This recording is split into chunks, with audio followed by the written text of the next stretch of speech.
What's good, y'all? This is Let's Get It with Coach Los. I'm your host, Coach Los AC, certified life and relationship coach that helps people fix or find the relationships they want. And this podcast covers the best relationship advice, tools, and action steps to get the results you want in your personal, professional, and of course, love life. So I hope you get a lot of value from the episode. And if you do, as always, remember to like and subscribe so you can be notified when I drop new episodes. Let's get it. There's really only one main thing you need to do in order to come to a solid determination on whether you need to stay in your relationship or walk away. And I really mean that. We make it so hard sometimes to make the call, the decision officially, right? And it's because we dilute the equation. We add all these extra details and components into the process of figuring it out that makes it almost impossible to find clarity versus being laser sharp on the one thing that matters that you should be evaluating and cross-checking for yourself first. And better yet, I'll say the one thing that matters most, which simply put is your standards.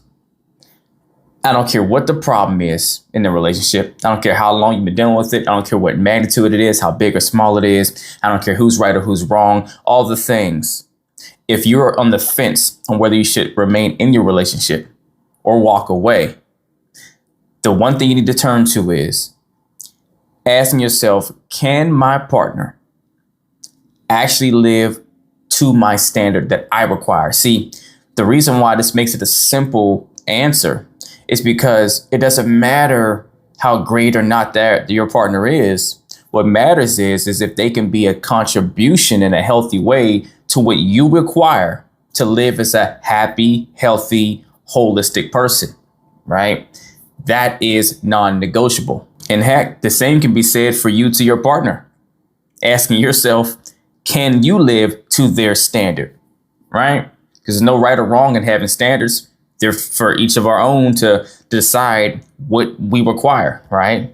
Now, you want to make sure you're doing your vetting on your standards. Make sure you don't say you require standards that you actually don't require to meet your needs, because your standards are there to help you nurture your needs. So you can in turn live in a healthy, positive mental and emotional state of well-being. So through all the smoke and mirrors, answer me that one question. Can your partner live to your standard? It's a yes or no question, right? And there could be varying reasons as to why they can or cannot. Maybe it's because they're just not the right kind of person for you. Maybe you thought they were because you guys got along, had some chemistry in the beginning, or for the most part in the beginning stages. But maybe you come to learn on a value structure, they're just a person with characteristics and a personality that does not blend and match and mesh well with what you require standards wise. Or they could be too unhealthy and in too unhealthy of a space to actually meet your standard, even though they would like to, even though your standards are standards they would have for themselves if they were in a healthier version of themselves. If they didn't have the past traumas or the obstacles, the trust issues, whatever's going on with them, right? Self-validation problems, whatever it is. If they didn't have that, maybe they could match the standard. But as it stands right now, maybe they don't. So therefore they cannot. Or maybe they could. Maybe they can meet the standard, but they're not willing to. Maybe there's something else going on with them in their world, or there's something that they believe that they don't want to live to your standard, right? Maybe there's that. But no matter which one of these tiers you want to put them in, what lane, it still falls under they cannot live to the standard, which means they cannot do the job. You should always ask yourself, can my partner do the job I require to be the active, healthy contribution to my life as a partner that I need, right? Can they do the job? Do they fit the job description? That's a simple question. And it has a very simple answer to it if you're willing to be honest with yourself, if you're clear on what you actually need, what your standards are, and what is required of a partner to fit the job description to do the job. But then the next question comes in right behind it, which is not only can they do the job, can they do the job long term? Because a lot of people do great on the interview. A lot of people do good enough to get the job and they put their best foot forward the first few months of the job. But After some time passes, they start showing where they haven't actually built the muscle, built the character to actually do the job for a long period of time. That's where you should be evaluating, what has history shown me so far? What are the patterns my partner has done shown me to this point, right? What's their consistency look like to say that they actually can do the job long term? And if they've been struggling to do the job long term, not because they didn't want to, but because they're still growing through some things, some challenges, then how much intentional effort had they been putting in to doing the job long term that you require? And again, that's a very simple question to ask yourself about yourself in respect to your partner. Can you do the job they need you to do? And can you do it long term? What has your pattern shown? What has your consistency said to say whether you can do the job long term? Heck, do you even want to do the job long term? Very simple, easy questions with simple answers that gives you a very direct and simple conclusion that's not complicated at all. What is complicated is navigating your emotions associated with the decision you must make.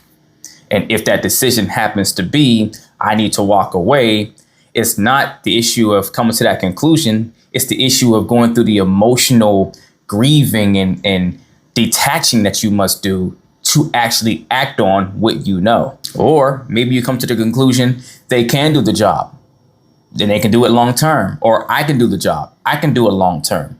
Then the difficulty is not in the conclusion to say, hey, I'm going to stay 10 toes down and stay in this relationship. That's not the issue.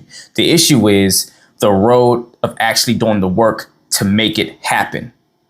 That's the part. See, we get so focused on do I stay, do I go? We start thinking about all these variables that really are irrelevant to actually giving us the answer to the question we're asking ourselves. You can ask yourself better questions, you get better answers.